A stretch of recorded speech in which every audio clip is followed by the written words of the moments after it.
Hi everyone, welcome to my video.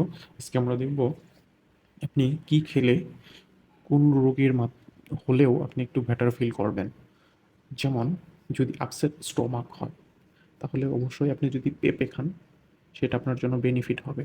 যদি nausea হয়ে থাকে তাহলে জিঞ্জার খেতে পারেন। যদি উইক আইসাইট হয়ে থাকে তাহলে আপনি ক্যারোটস খেতে পারেন। যদি ডিজিনেস আসে শরীরে তাহলে আপনি ওয়াটারমেলন খেতে পারেন। যদি আপনার অ্যানিমিয়া থাকে তাহলে আপনি খেতে পারেন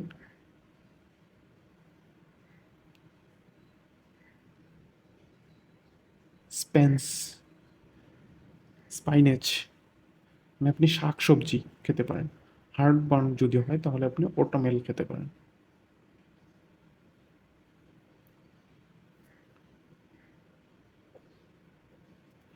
দেন যদি আপনার ফ্যাটি লিভার থাকে তাহলে আপনি বিটস খেতে পারেন।